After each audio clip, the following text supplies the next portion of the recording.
This episode of the HP Outdoors Waterfowl Podcast is driven by Cornerstone Gun Dog Academy. Cornerstone is the world's most comprehensive online gun dog training resource with over 160 instructional videos, including everything you need to take a 7-week-old puppy to a finished gun dog. Visit CornerstoneGunDogAcademy.com to sign up for their free preview module and begin your training journey today. Cornerstone Gun Dog Academy, the most advanced gun dog training resource on the web. You are listening to the HP Outdoors Waterfowl Podcast, episode 124.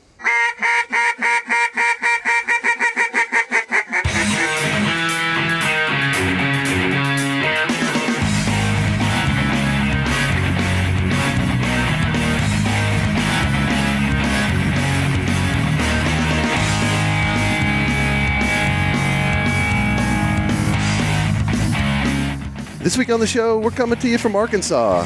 We're here chasing snows with On the Deck Outfitters.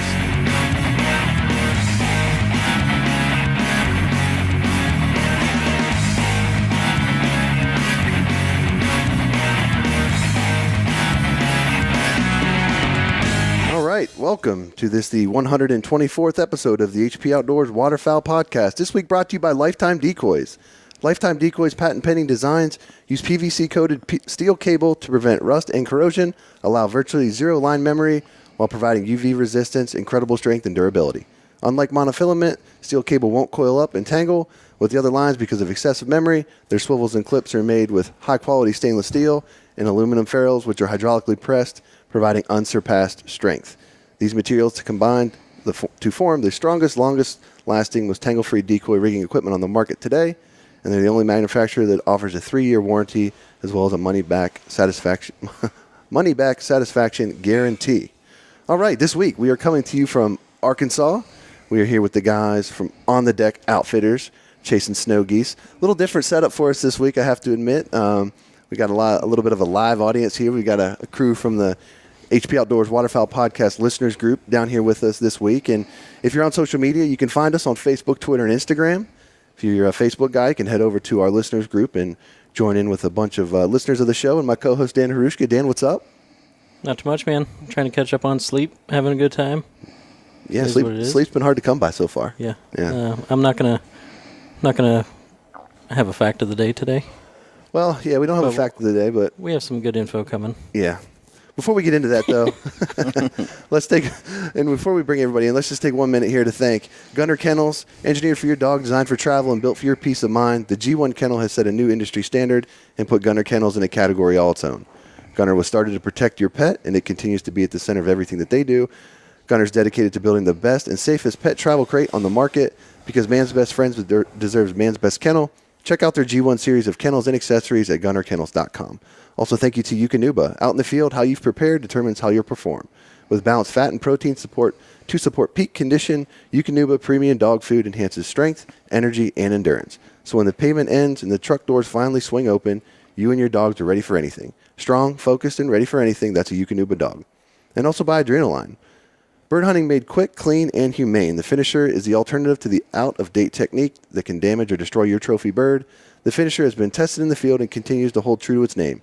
The Finisher can easily be worn on your lanyard, vest, or jacket. Check out Adrenaline.com to get yours today.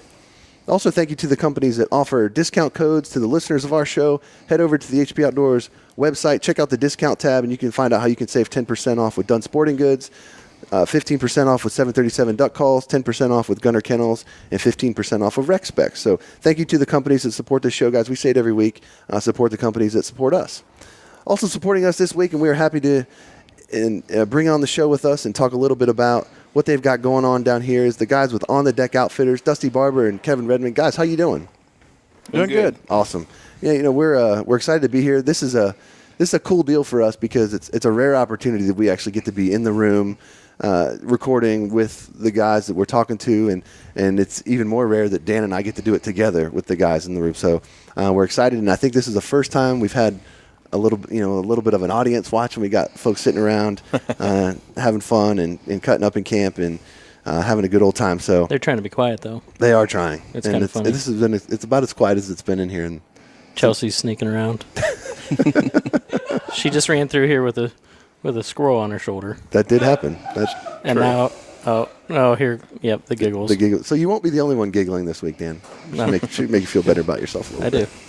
I do. I welcome her in camp anytime.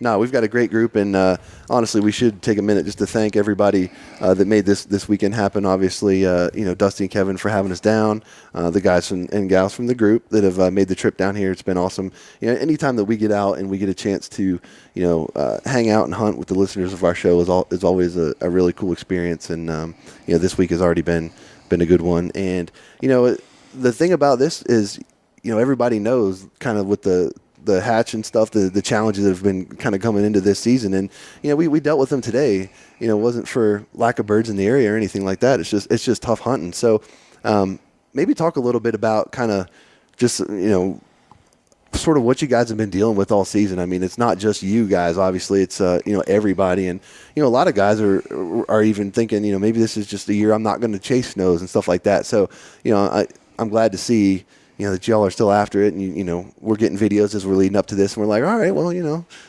they're putting birds on the ground, so I mean, there's a glimmer of hope, so we're excited to get down here, and this is the first time for me hunting in Arkansas. I don't know about, I think this is the first time for you. First time ever being in Arkansas. Yeah, so we're excited, but talk a little bit about some of the challenges that you guys have run into this year, just dealing with the hatch and all that kind of stuff.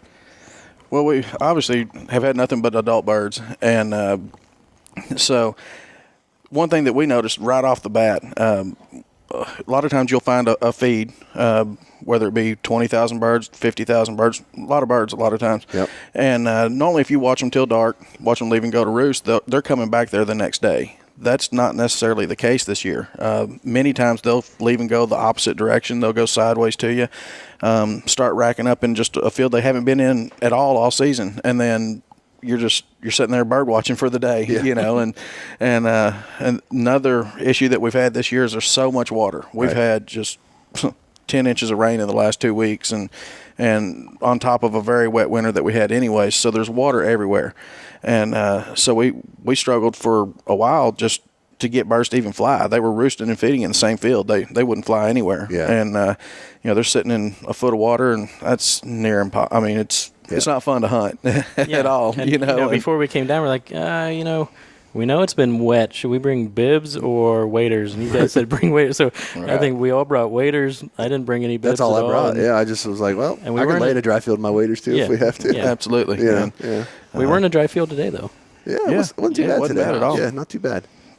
So I want to just give a little background for anybody that might not know, on the Deck Outfitters and kind of what you guys got going on. And Kevin, you mentioned it in the field today. You've been hunting, in the state of Arkansas for a long time. So maybe just give us a little bit of a rundown about how long you've been hunting in the area and all that kind of stuff. I've been hunting a little bit over 30 years. Mainly cut my teeth in the green timber of Arkansas. That's where I learned everything I know was green timber hunting, and till me and Dusty hooked up. We used to get guide in the green timber on the public ground on the WMAs. Yeah. And then they stopped that. So me and Dusty hooked up and started our own deal.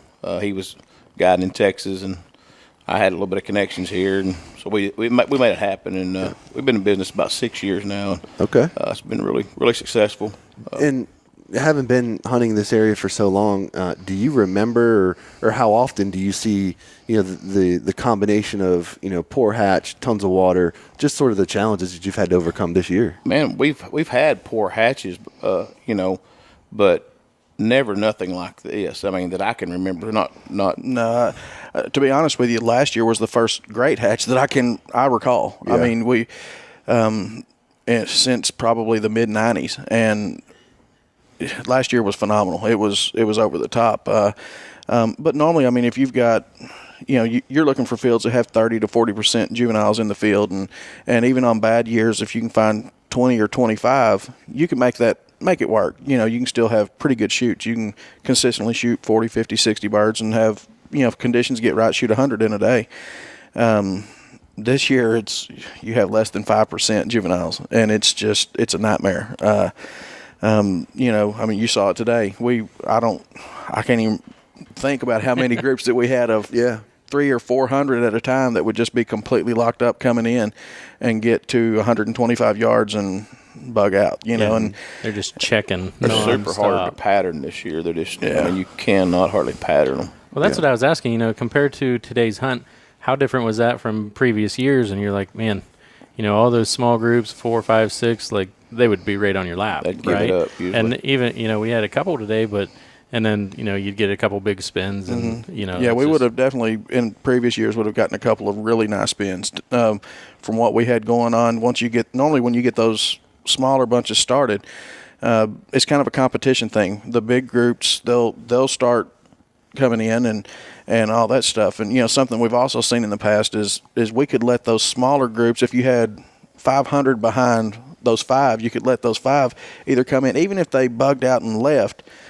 Those 500 would continue to come in. That's not the case this year. If one goose sees something wrong, they all leave. And we saw a glimpse of it starting today. Oh, yeah. We had Oh, a yeah. couple, starting to go. We're like, all right, here it comes. And then, like you said, just 1 or 2 bug out and the rest follow. And it's like, oh, man. It's kind of heartbreaking. But that coming in, they're old, they're smart, and they've been around and seen a spread or two. So, Well, and talk about like what is the pressure typically like in the area during the spring conservation season? Because we've hunted maybe 45 minutes or so from the lodge here today, and I don't recall seeing any other spreads in fields or any other kind of hunters on the road. Like, is that typical of this time of year? I mean, I imagine that like last year you probably had a lot more pressure from guys getting at it. Or the other states is the first 2 weeks, the northern states are not open yet. So we get a lot of pressure from out of state. Yeah. Guys, typically this time of year it's starting to thin out because the birds are starting to push north. Mm-hmm. In their home state, they've got plenty of birds to hunt. They can move up there. Not so much this year. Yeah. The snow lines kind of held them down. Yeah. So, talk a little bit about. I'm trying to like paint the scene for people because this would be like if we could record every episode like this, I would love to do that. I mean, we're sitting in the lodge, we got friends around. We're hanging out here on the couch. You guys are in recliners. And typically, it's like Dan's sheltered in his garage, and it's like 20 degrees. I'm down in my little basement. We got somebody on the phone. So like, it's just a cool deal. And your lodge setup here is awesome. I mean, thank you. We were driving from the airport, and we'll get into the GPS I was going to say, do you want to start talking about the driving situation down here? Yeah, I mean, so we get off, we start driving to the lodge, and Dusty had sent out a message saying like, hey, if the GPS takes you somewhere like strange, it just seems like it's not right or whatever, just call me and I'll bring you in. We're like, all right, cool. But Dan and I met up at the airport and we were driving in together, and GPS seemed to be doing all right, so we're following it fine, and it takes us down this little side road. And we didn't really think anything of it initially, but we kind of realized we're going back towards this, I don't know, like a warehouse or some sort of like, I don't know if it was abandoned or what it is, but it's like a industrial type building. And there's another car coming towards us, and we thought that was kind of weird. We were like, what are these people doing back here? But we continue on, and This is like 11 o'clock at night. right. I mean, it's definitely late.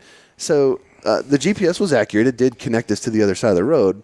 After a while, so we got there, and as we pulled up to the road, I looked down and I see 2 police vehicles down there, and I was like, well, Hey, look, there's a couple cops. I was like, there's a couple cops down there, and there's nobody else out on the road but us. So we turned on the road, and sure enough, they thought it was also weird that we were coming out of that area, so they pulled us over, and we got to meet a couple of Arkansas's finest, and they were great guys, and realized pretty quickly that we weren't up to anything bad. We were just trying to find our way, and so they weren't even sure when we were like, well, this is the address that we're going to. This is where the GPS says it is. And they were like, yeah, that's not it. Like, they're like, it's 3 miles past that or something like that. 3 miles past that, and you need to go south about 20 minutes. We're Right. Like, I was like, okay. Yeah. So that's a good start. Yeah. But ultimately it did, get us to where we needed to be and all that stuff. So which was great. And the unfortunate part for me was apparently I missed the police briefing yesterday afternoon when everyone else was in camp that they're very particular about speed limits around here. So after today's hunt, we were coming back to the lodge, and I wasn't paying attention to the speed limit. I was paying attention to where we're supposed to be, and probably some of the crazy stories that were going on in the truck and that kind of thing. And that's the end of camp. Yeah, and the next thing you know, we turn to the left, and I go, man, there's another cop, police vehicle behind us, and he's got his lights on now, and I'm like, all right, so we get pulled over again, and I think that's twice within 24 hours of being here. This time didn't go quite as well. Twice within 12 hours. Yeah. I mean, it was. It's a thing. It's a thing. You still got time to go for 3. Oh yeah, no. Well, I did. We drove down to Max Prairie Wings, this afternoon, and I managed to get us down and back without getting pulled over. So I felt like that was a win. But the guy comes up to the truck and he says, "Do you know why I pulled you over?" And I mean, I was like, I have no idea. And he was like, "You were going." He's like, "That's a 35-mile-an-hour speed limit back there." And I was like, when he said that, I was like, "All right, this is gonna be bad," because I had no idea. And he's like, that's a residential area. And I was like, thinking in my head, I'm like, man, I live 30 minutes outside of Washington, D.C. That is not a residential area. So, far cry from it. Yeah, clearly that is a relative term. And but he did not agree. But he could have been much more heavy-handed with us than he was. So we're appreciative of that. And we are watching our speed now on the way through. So Dan's been kidding me that I get to come back in April for a court date, but I think we're just going to settle up that ticket before you have to travel we back have to out. come back. Yeah, April 2nd. Mark it on your Google mark calendar. on my calendar that I need to be back for. I mean, if there was birds to kill, it might be a good reason to convince my wife I got to come back.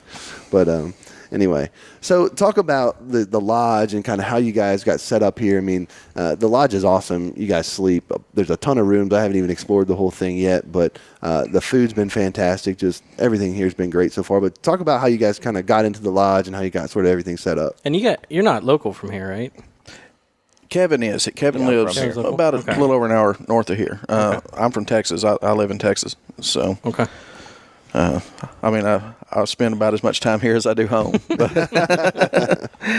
Yeah. So how'd you find it? And Yeah, so how'd you guys have how'd been you running settle on this you've been one? running for about 6 years. Have you been in the lodge for that long as well? Or 2 years here. Oh, okay, cool, And very good. It was a friend of mine was leasing the place that I run. I train dogs professionally and run, hunt tests and stuff. And I had met him through that, and he was wanting to lease it out during duck season. And me and Dusty come down and looked at it. Come to find out, the guy that owned it was really looking to sell it. And long story short, we just kind of, the guy that was living here, Nick, he was ready to get out, and we just pursued purchasing. Yeah. And we leased a lot of different places and looked. This was what we was looking for, turnkey job, and it's it was really. Yeah, I mean, We're really you got proud the pool, of it. You got the pool table in here. You got the kitchen. You got everything set up. I mean, how many can you sleep in here? I mean, there's bedrooms everywhere I look. We can sleep 25, 25. 26, Yeah. give or take. That's awesome. Very cool. 8 bedrooms, Yeah, 4 baths. We got plenty of room. yeah. There's definitely enough room for. I think everyone, spread out a little bit after the hunt this morning because we got in late, and I don't think you actually slept last night. I did not. I sat on the pool table and told stories. Yeah. Well, I think it was about 12:30 by the time we got settled in and unpacked a little bit, and Yeah. then I think there were activities happening before we got here, and some of the guys said that we had to wake up at 2, and others said we had to wake up at 3. So I was like, let's just sit around and talk. And then it got to that time, and people still weren't waking up. So I probably could have taken a nap, but I pulled an all-nighter. That's the first time in a while. But Yeah. But we took advantage of the sleeping arrangements after the hunt and got a little shut-eye, which was good. then got up to Max. We did to Max Prairie Wings. That was cool. So have you guided in Texas? Did you Yes. start there? I did. I started when I was 16. I used to work for a taxidermist. He would pay me $5 to cape out a deer, and that's how I got started. But I didn't have to be at work till 9. So when I didn't have high school, when we were out for Thanksgiving break or Christmas holidays, I would ask, would it be okay if I went duck hunting before I came in? He's like, sure. Well, I would bring in limited ducks most every day, and he also had a booking agency to book hunts for elk hunts and stuff like that, and then he would get the referral to do the taxidermy work on it.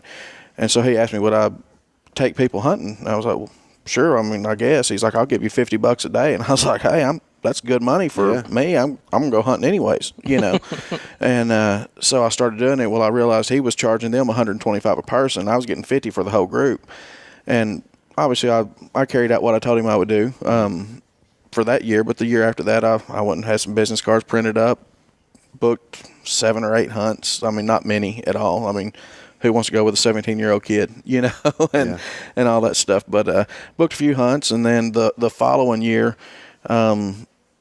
booked quite a few more. I had one day off the entire duck season, and that was Christmas Day.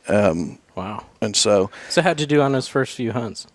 we shot Year 6. We shot limits almost for everybody almost every day. I didn't know that you weren't supposed to shoot limits ever. I thought that's what you did. You just, I can remember when I first started, it was, I didn't know. I mean, I thought that really you had to shoot limits. I mean, I can remember times that we would shoot 10, 12 ducks for the group, and I would give them a free hunt. I was like, I'm sorry, guys, it wasn't that good. And I didn't know.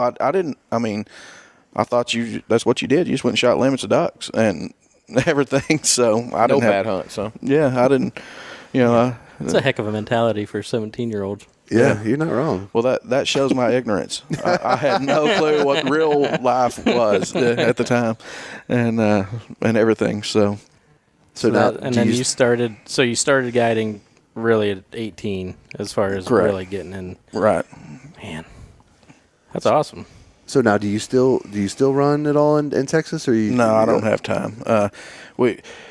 It's a pretty big undertaking. As many hunts as we run, when we've got 20-something fields and then 3 timber holes that we've got to get blinds brushed, and obviously, this place sits up for the summer pretty much, and you've got to get in here and get it cleaned up, and there's grass grown. There's so much stuff to do, and the problem that we run into is you can't go and start brushing blinds too early because they're not going to have the rice fields cut. Soybean fields, they're not going to be cut until the week before duck season a lot of times, sometimes later than that. Yeah. So you're kind of up against the wall. You can't do anything until that stuff gets ready, and then it's like, now go. Yeah. You've got to do everything all at one time. So Yep. I'm here from November 1st till about March. Most years about March 15th.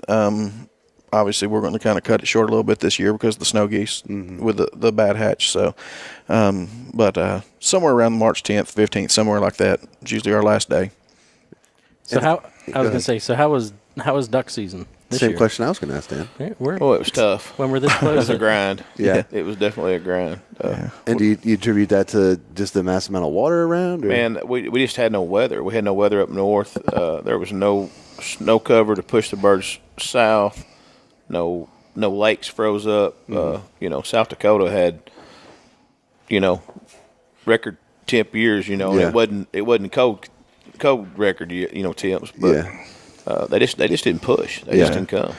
And a lot of our cold fronts this year, I don't know if anyone noticed, but normally when we get snow above us, it comes down kind of in a wedge. It looks like a triangle coming down out of Canada. Most of our cold fronts this year, the snow came out of the west, and it would be like a strip that would cut across like part of Missouri and Kansas and stuff like that. Well, it would keep open ground above it.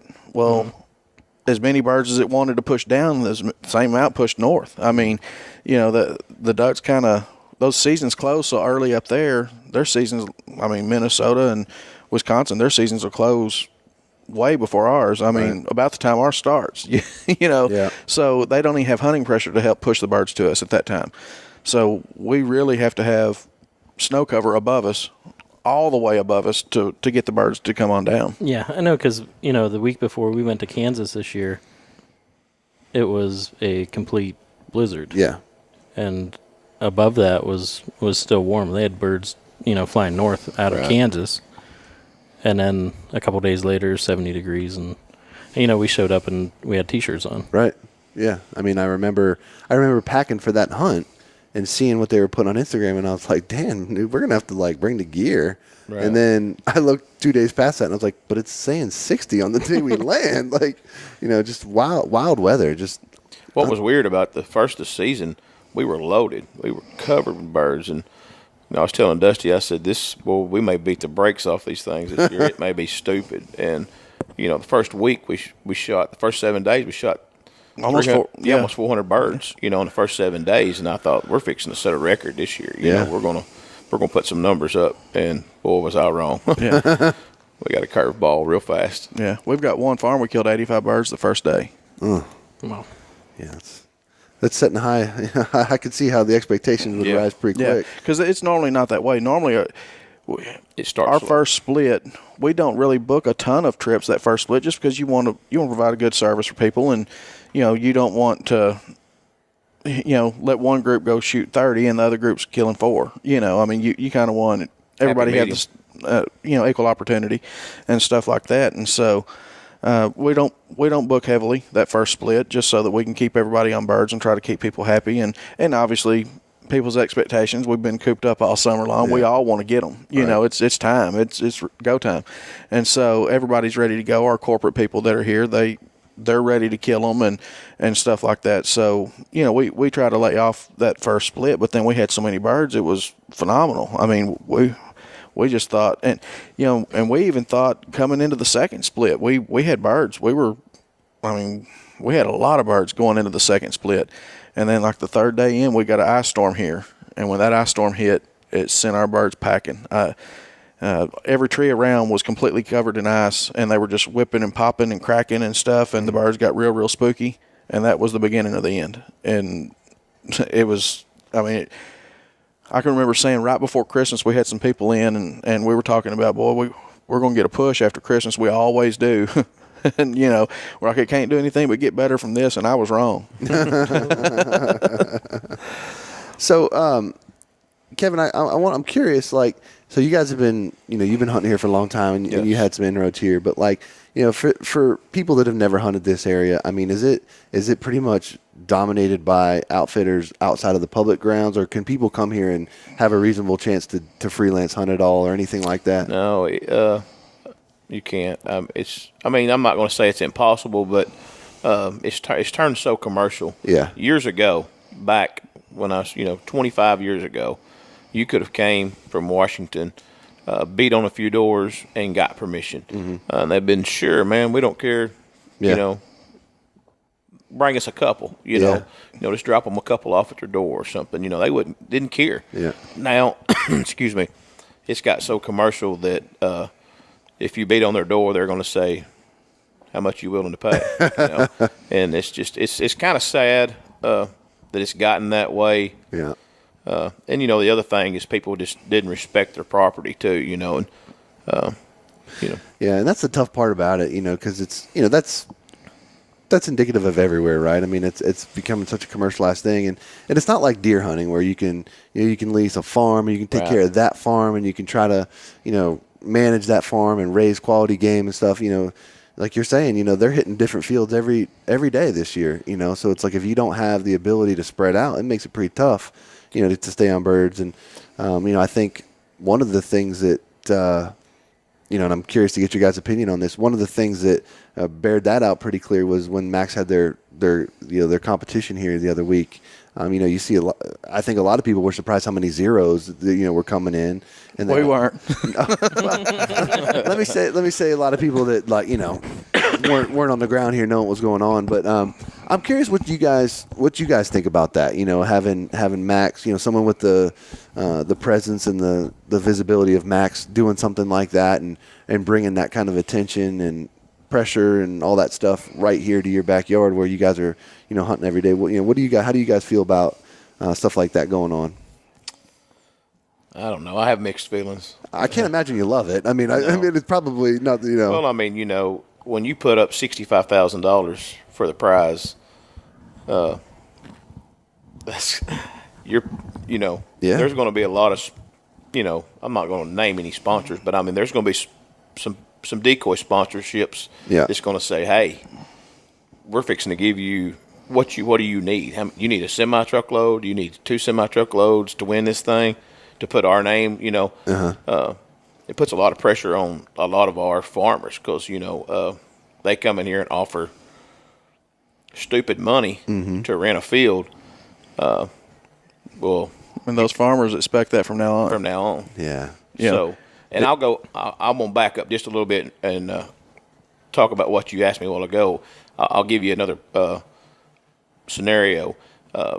It's gotten so commercial about the duck hunting here that you have to pay for everything. And what would happen to somebody that comes out of state and want to lease some grounds? Let's say you can't freelance, so you're going to have to pay. Well, a lot of these farmers, they figured out they can pump water on this field, and that property may have not ever had a duck on it. Yeah. So But I come down here and it looks awesome. It looks awesome. And it looks amazing. Just like for instance, that's kind of why me and Dusty teamed up. Stuff that he would see was like, man, that looks phenomenal. What do you think about that? Or he would call me and say, I checked on a piece of property. I'm like, no, dude, we don't want that. If you're not from this area, you wouldn't have known that. Yeah. And that's what happens to a lot of people. They come here and lease property, and they're like, man, Arkansas is awful. There ain't no well. Somebody pumped up, put a pit in the field, or put a blind in the field, pumped up some water, and then charged you $6,000 for it, and you didn't kill anything. You know? So I just wanted to back up.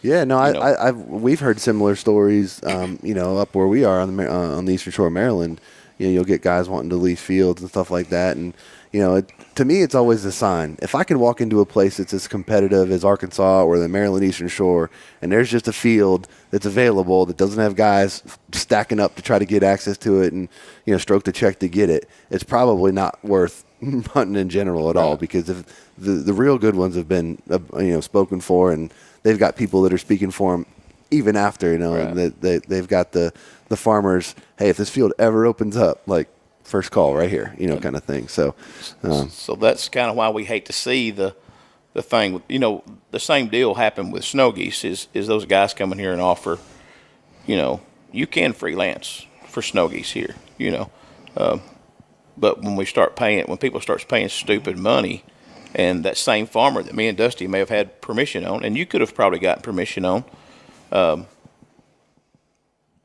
somebody offers a stupid amount. Well, me and Dusty knows we can go down the road and get it for free. Well, then all the farmers start talking at their coffee shops. How they all do. Oh, yeah. And they're like, well, man, they paid this much. Well, shoot, if they paid that much, I can get this much. And it just starts into a big battle. Yeah, and that's the whole toothpaste out of the tube. You do it one time, and it's like they're not going back. You're telling me I can make a dollar on this. Oh yeah, there's a big name person. I'm not going to name people, but there's someone that's a big name that has a very big following on social media that hunts here now, and he started it with the snow geese. Yeah. Up until last year, we'd never paid for a snow goose field ever. Wow.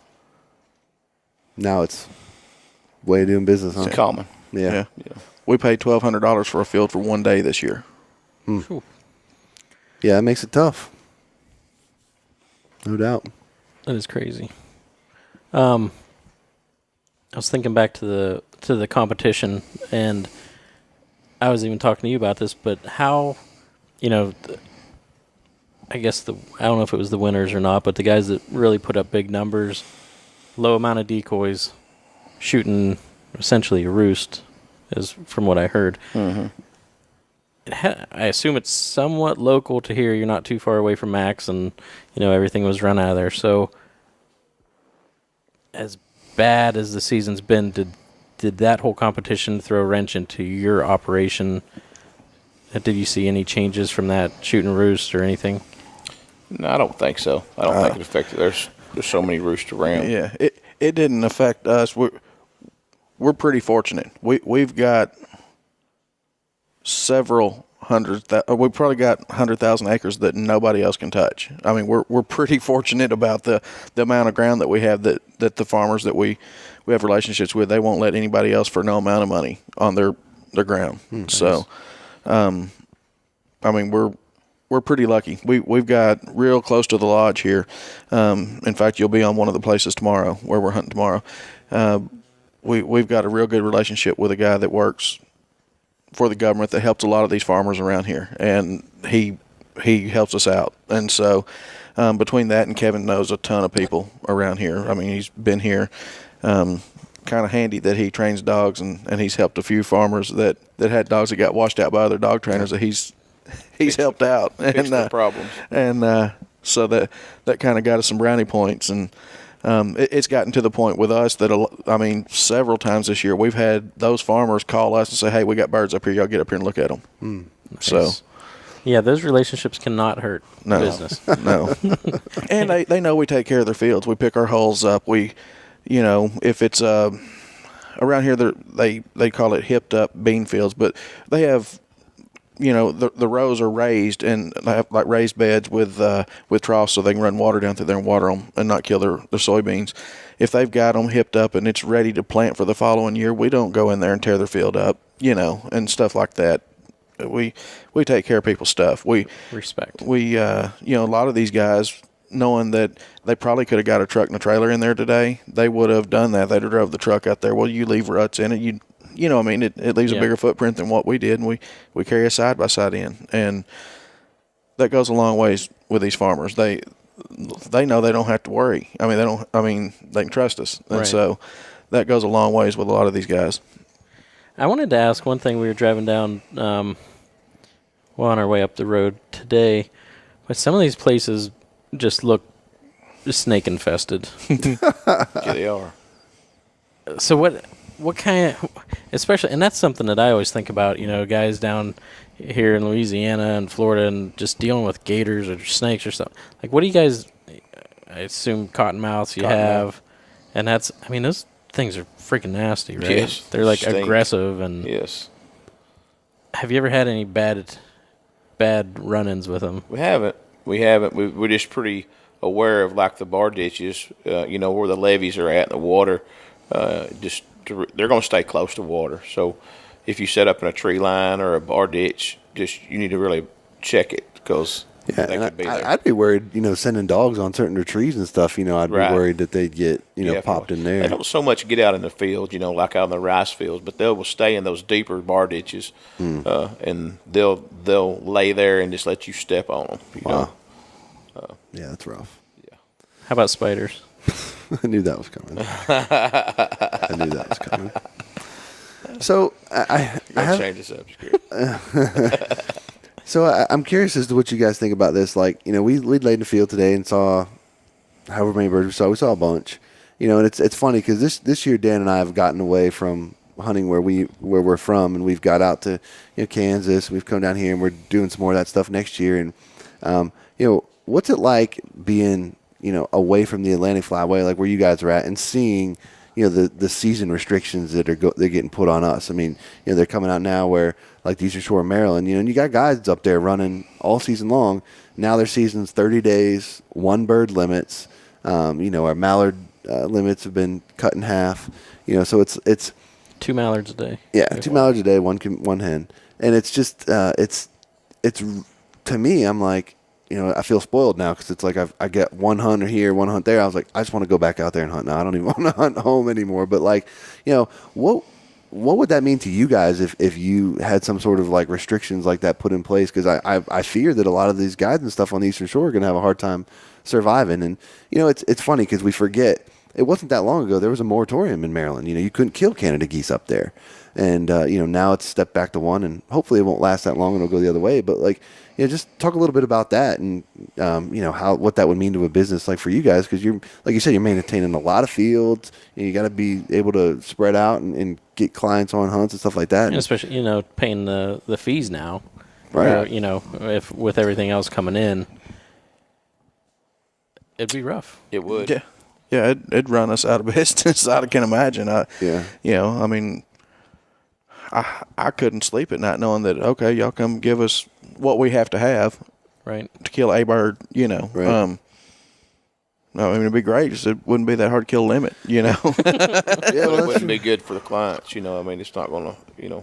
Well, and I can tell you, from the guys we've talked to on the Eastern Shore, like they're paying similar numbers to what you guys are talking about, down here. Because it's just a small area, and you talk about competition. They're packed in there on the Eastern Shore, and there's just not a lot of, it's a small place, and like your situation, long old relationships, third, fourth generation guides up there and stuff like that. So you can't just walk up there and say, hey, I'll start a guide service, right? And that's not going to happen.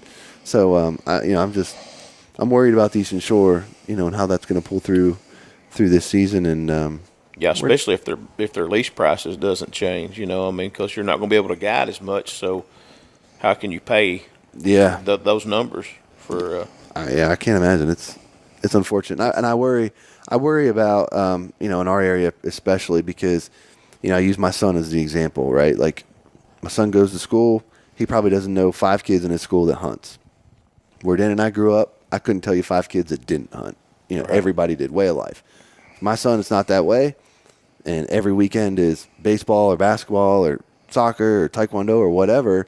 So Sundays are our day to hunt. So in Maryland, you can't hunt Sundays, and if you're only going to go out to do one bird, how many dads are going to be like, we're gonna go do something else today. Right. We'll take that, couple $100 we're going to spend on this day, and we'll go do something else. And so I worry about the hunter recruitment aspect of it, and just some of that tradition dying off. And fortunately that area is incredibly steeped with tradition, so it will endure. I just worry about what it's going to look like after the fact. And I think that's one of the biggest appeals for me when I come to places like the Eastern Shore and I come down here.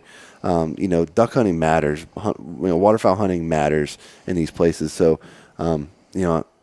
I just worry about that, because in a day and age where it's like, Twitter this and this, that, and the other, it's like there's a few places in the country where you can still go, and it feels like time stopped a little bit. And, you can still do it to some extent the way it used to be done. I mean, I know it's changed obviously as you've described, but I worry about the health of the community when you see stuff like that going on. So there's a lot of towns around here. I mean, it'd be detrimental to them because I mean they solely, that's how they make it. I mean, if there's no duck hunters or no out-of-state duck hunters, well, I mean, not gonna do much Stuttgart. good. I mean, I was gonna say outside of the rice industry, it's got to be it's got to be huge, commerce, for businesses just to survive with duck season, Right. So, even like the bad hatch and stuff like that probably affected them this year because you probably got guys saying, I'm going to sit this year out, and not do it. So. Yeah. If you didn't have duck hunting, you'd still have all the speeding tickets. I was going to say, keep everything. Law enforcement is gainfully employed down here. So what else? Talk about what you guys provide here. If someone wants to book with you, what are they going to get? Do you have, say someone can come down for 1 day or 3 days or 5 days? Like, what kind of packages do you get as far as food and lodging, everything? Our base rate is $300 a day a person. That gets you lodging, 2 meals a day. We feed you just like today. We feed you after the hunt. You get we do breakfast, but it's kind of like a late breakfast. Everybody loves like the biscuits and gravy when it's cold outside. It sticks today. to your bones. So you know what I mean? It's comfort food. At nighttime, we want to feed you well. Obviously, y'all missed it last night. You got here late and dealing with the police and stuff. But Life of crime, what are you gonna do? When you're over in Shawshank. I mean, we had seafood gumbo last night. Tonight, Those pork chops. Some pretty thick cut pork chops. No doubt. All the fixings, stuff like that. It's pretty common. We, 3-4 times a year we do like steak and lobster for people. We most groups they'll get ribeyes or something like that one night. We try to feed you well at night, so we do very good barbecue a lot of times. We may be doing crawfish boil tomorrow night. There's a rumor that could happen, so it's a possibility, and I'd be into that and everything. But anyways, $300 gets you morning hunt and that. During duck season, we also offer afternoon specklebelly goose hunts, so we can add those on for $100 a person. So $400 a day, you get a morning duck hunt, afternoon goose hunt, get fed very well. And then about the only package we have is for individuals is we have a 5-day package that's $1,200 a person. You get the same exact thing. It's a morning hunt, meals, and basically what we do is we just give you a free day. Reason for that, we can get you here 5 days. If something were to happen, you have a storm day or something like that, you're not pressured and pressed to go out and do something stupid, get out and get someone struck by lightning or something like that, because hey, you're getting one for free anyways.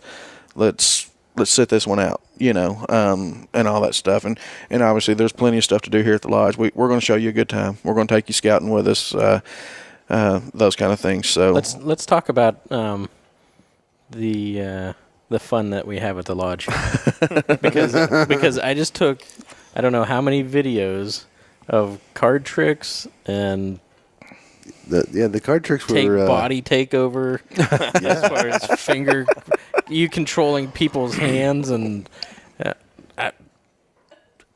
How long you been doing that? The magic is 'Cause right included now- in the package it price, is. right? Magic included in the price. Yeah. But some of this stuff we're sitting here and Yeah, 12 to 15 years. So I'd have to go back and really, really think about it. At least 12, 13 years and everything. That's one of those things that I enjoy doing it. Something to do fun here at the lodge. Obviously I don't want to do like your grandpa's card counting trick that everybody's like, oh, that's cheesy. That's what everybody thinks we're going to do when you say, hey, you want to do it. Want to see a card trick until you do the first one. like Josh's. Yeah. Yeah, mine is definitely that. And you know what I mean? And everybody's seen the same one that they've got 3 rows of cards and pick which row. I don't want to do that. I want to do real sleight of hand. But anyways, just some fun stuff to do like that and everything. What we realized a long time ago is we can't control what the birds do. There's no high fences to keep these suckers in and all that kind of stuff. So as far as the birds go, we're going to put you in the best situation we possibly can. We're going to lease the best ground we can. We're going to scout our tail off. You saw today, Kevin was gone till dark scouting. There have been times this year that we've had 3 different trucks going in 3 different directions to find birds. Mm-hmm. I put it on Facebook the other day, like a week and a half ago, that my truck had turned over 100,000 miles, and I just bought it last October, and everything, and I'm almost at 105,000 now. So Jeez. We throw some miles on scouting. No doubt.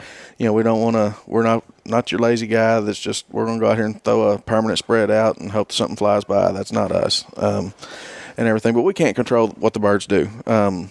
We can put you in the best situation we can, but I can't control what happens here. We're going to show you the best time we can. Feed you good. We're going to feed you very well. Yep. And what we even have it on our website. But, your first year you come hunt with us, you're going to come hunt with On the Deck Outfitters as a client. After that, we want you to come back. You're going to come hunt with Dusty and Kevin. Yeah, you're going to be a friend. We keep in contact with people all year long. They call us like, hey, you been catching fish? And you know what I mean? Stuff like that. I've got guys from Alabama that are coming to Texas to fish with me this year and hang out. I've got one guy that has been duck and goose hunting with me for probably 15 years that I don't guide him, but we go on a turkey hunt every year together just because we're buddies. And then now for our birthday, for mine and Kevin's birthday, it's only 5 days apart in July. For the last couple of years, he's been taking us on an offshore fishing trip. Oh, that's cool. For our birthdays, That's awesome. And all that kind of stuff. So that's the atmosphere we want to have here. If we get in the truck and go scout, anybody's welcome to go jump in there with us. We stay here at the lodge with you. We hang out with you. We don't want you to have that experience where you feel like you're just another dollar. you know what I mean? Yeah. And and you definitely don't get that feeling, coming in here and like you said, you're hanging out and cutting up, and it's been a great time. And I think every trip we've ever been on together, and I know people listening to this can relate. The actual hunt, the harvesting of birds is such a small piece of like that experience when you go. And the time you spend in the truck and at camp and doing all the other stuff that goes into it is what makes the difference. It's like, as you said, there's going to be days when you have banger hunts and there's going to be days that you don't. But, I had as much fun watching you do those card tricks than I can remember in a duck camp in a long time. Just watching the reactions of everybody and all that kind of stuff. It was very, very cool. I wanted to transition a little bit because I heard you talk about it a little, and we've talked about it recently on the show, and that's kind of the evolution of the lightweight, more flexible decoy spread. And we set up a big spread today, and a mix of socks and full bodies and kind of the whole deal. But I've heard you talk a lot about socks and their effectiveness, and it's something we've talked about on the show recently, and how that has kind of become a more common thing. And it wasn't all that long ago you had to have the trailers of full bodies, and it was more, honestly, it felt like more of like an ego thing for me. I was like, I can bring a couple dozen full bodies to the hunt this morning, it's all good, whatever. But now it's like they're back on the silhouettes, they're back, they're on the socks. So you see more companies bringing socks. So talk a little bit about just how you've seen them and work in the field and the effectiveness that they allow you all to have. One thing they do is they let you put out enough numbers. We put out 1,400, and a little over 1,400 decoys this morning. Can you imagine putting that many full bodies out and then picking them back up in one day? I mean, Well, it showed because everyone in this room picked up the socks first. And they're like, You're not wrong. Everything that was left was the full bodies. We're like, oh boy, get the giant bags. All right, let's do it. So and so I mean, it helps with that. With snow geese, obviously numbers matter. So I mean that's one of the things that it helps us get numbers. Yeah. Kevin and I have been talking. We honestly want to do a couple of kind of some test runs for a couple of years. I believe next year we're going to put one completely nothing but a sock spread together and one nothing but full body spread together, and kind of keep up with keep track of it not over 1 year because that's not going to give you enough data, but over 2 years. I want to know. I mean, I just want to know. Is there any difference to be told about? You know what I mean? Is there any? Can you tell that the full bodies do a better job or anything like that? I don't know. It'd be interesting to know too if how if weather had any does this type of spread do better in high sun, and does this perform better in clouds? The full bodies do better on cloudy days. Yes, I do think so. The socks really shine when the sun shines. I mean, they really do. You'll see Monday. It'll make a world of difference. I mean, it makes a ton of difference. When that sun hits the socks, I don't know what it is. I don't know if it's the UV reflection off of them. I honestly don't know. Probably with them being hollow and it kind of makes them glow a little bit. Yeah, who knows? Yeah, I mean, I'm not a scientist. Yeah, I mean, it's just interesting though how paying attention to detail to that level can make a big difference. And especially when you're hunting areas that are high pressure, and birds are coming all the way down the flyway and they're seeing it all, and it's like if you can figure out that secret, that right combination, some days you hear the whole, it comes together or whatever, and it helps it come together more frequently if you have a better idea of what you're trying to hit. I guess in the transition, like how, so you've been guiding 30 years, somewhere around there. Mm-hmm. You about the same. So when you started, were you all full bodies? How long have you been running socks? When I started, it was in Texas, and we used Texas rags, which is a joke. I mean,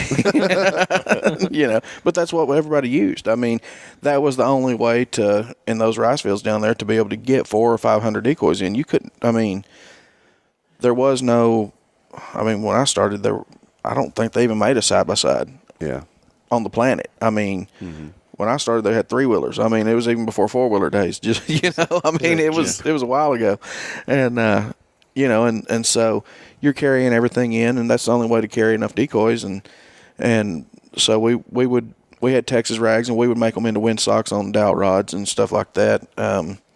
Heck, I saw someone up here still using them just the other day, and I don't know why they would do that, but they did. And the wind socks have evolved over time. When Silosock came out with the Tyvek wind sock, it revolutionized this whole industry. That's when it became where you could really kill snow geese again. Whenever they came out with those, snow geese had gotten so tough that you couldn't hardly deal with them. Because you just can't. You can't carry enough full bodies to do it unless you're heavily sponsored by somebody. You know what I mean? We know what we got in those trailers out there, and there's a lot of money. Yeah. That's somebody that's just wanting to get into snow goose hunting. To get enough snow geese, you're going to have to run full bodies. You're going to have to run 60, 80 dozen to be able to even pull it off. And socks, you can buy $59, $69 a dozen versus $250 and up. Oh, and not to mention too, especially the conservation season, with the weather that you're dealing with, it's tough on gear. Getting out there in the mud and stuff, you beat equipment, so you're going to inevitably have to replace and add and all that kind of stuff. So it's a never-ending expense. And you'd have to drive a semi to the field. Right. Yeah. That's something we do. Every year we have to add another 50, 60 dozen decoys every year. You have to. Because you're going to trash some. Some of them get wallowed in the mud so bad that you can't. They're worthless. And all that stuff. And obviously when You have people that it's not their equipment. They don't treat it like it's their equipment. Yeah. You know, a lot of people do, but there's some people that don't. And so, you know, it's tough on it. And I mean, we're not like your average guy that goes out and they hunt 5-6 days a year. I mean, it's snow goose season is all of February, most every day. I mean, we don't get days off. And so I want to, you know, coming from Pennsylvania where goose hunting, I mean, you can kill a lot of geese. Duck hunting, meh, you know, whatever. When you think duck hunting, snow goose hunting, you know, Arkansas is right up there. Tell me a story of, like, one of your favorite hunts of all time. Like, just going, I don't care if it's when you're 17 and, you know, just expecting limits every day, or, you know, what's one hunt that stands out, and you can tell separate stories, but just something that stands out in your mind is, if that could happen every day, that would be awesome. Probably mine is back in 2011. Me and some buddies of mine was hunting in the WMA off the White River over here, not far. We walked 1 mile and 2 tenths in there. It was cold. We'd found them rafted up in some shallow water about shin deep. Walked 1 mile and 2 tenths one way. Got in there and hunted. Took us 20 minutes to kill 18 limits. Kicking water and calling. No decoys. We done it for 6 days. Wow. Every day. Unreal. I mean, my son Wait, did was you say 18 limits? in 20 minutes. Less than 30 minutes every day. It was stupid. I've got pictures to prove it. But what was so phenomenal, my son was 9 years old at the time, and he remembers it like it was yesterday. Ducks, you know, I'm not talking about 20 or 25. I'm talking about hundreds, 300 to 500 coming in at a time, in a little bitty hole that was 25, 30 yards across, and it looked like he was pouring sweet tea out of a jug when they were coming in. They were splashing in the water. Unreal. I mean, That doesn't sound fun at all. no, it didn't. You know, what was funny is it took us longer to walk in there Yeah, right. than it did to kill our limit. It Yeah, was I bet. crazy. I mean, I can tell you about 5 or 6 stories like that, but that's one of the ones that stick out in my mind. Hang with you. Yeah. Man. I don't know. You got a good one for us? boy, there's been a few. Honestly, probably one of the most memorable ones was last goose season. We had a day we hunted not far from the lodge over here, and we only had 4 clients in.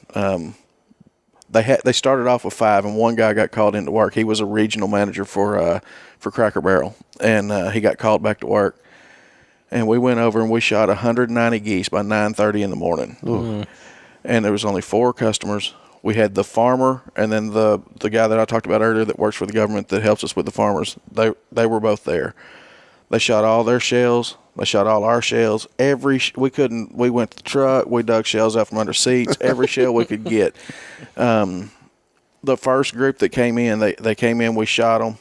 They went out and spun out and came right back, and we shot them again. And we killed 103 geese out of that first volley. First 3 minutes of the hunt, we killed 103 geese. Oh, jeez. Yeah. And it took 30 minutes of the best part of the day just picking up cripples out in the field. I mean, we had geese everywhere. And so we actually ruined the best part of the day picking up other birds. And we got back in, and it was just flock after flock after flock that kept coming in. And it was one of those days, it was kind of foggy. We didn't have to lay in the decoys. We sat in a tree line. We sat on 5-gallon buckets over in the tree line. It felt like an old-timey duck or dove hunt, you know, and all that stuff. And the geese just kept coming in and kept coming in. And I truly think that had it not been those guys' last day of their hunt, and had we had more shells, we could have sat there and killed 500-600 that day. Pretty easy. I mean, it was nuts. I mean, it was just flock after flock after flock that came in. And, I mean, we left the field, and they ended up getting in there, and the farmer went back the next day, and they shot another 147 out of the same field the next morning. How many decoys did you have out? 300 full bodies. We didn't put hardly anything out. We put out 300 full bodies and just scattered them out pretty loose and all that stuff, and it worked. Wow. And that right there is, part of why we go out. Making that next memory and something that sticks with you as long as you can remember. Well, I mean, I tell you, I don't have a ton of experience hunting snow geese, but the thing that attracts me to it is the possibility of a day like that. It's like that deer hunter that says, he gets what gets him out to the stand every day is because any day the 170 could walk by, right? It's like any day when you're in the prime areas where these birds are, it could happen. It could turn on like that, and you can get a hunt of your lifetime, in a day like that. And you can't do it at home on the couch. And sure can't. you're definitely not doing it 30 miles outside Washington, D.C., where I live. So I decided to come out here and try it. And, I can't imagine. Yeah. Awesome. So what do you think? I think we're an hour in. Yeah, that's my hour call mark. Yeah, that's Dan's time, his cue. Honestly, I'm excited to be here. I'm glad we were able to come down. I'm glad that this all came together where we were able to come here, get a bunch of folks from the listeners group down here. We appreciate you guys, having us here, and I'm looking forward to hunting the next couple days.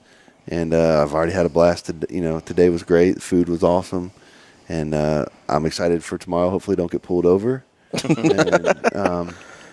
yeah. You can ride with me in the morning if you want to. Well, the funny thing about it is, Here we go. After the hunt, Vandekamp said, "You want me to drive home?" I was like, "No, I'm good. I'm fine." I should have let him drive and get the ticket.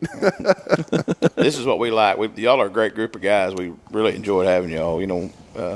It makes our job a lot funner. Yeah, no, when you have a lot of people that loves doing it like you do, and we can tell every one of y'all enjoy it. Yeah. Well, like I said, we appreciate it, and I know I speak for everybody in the group that's here.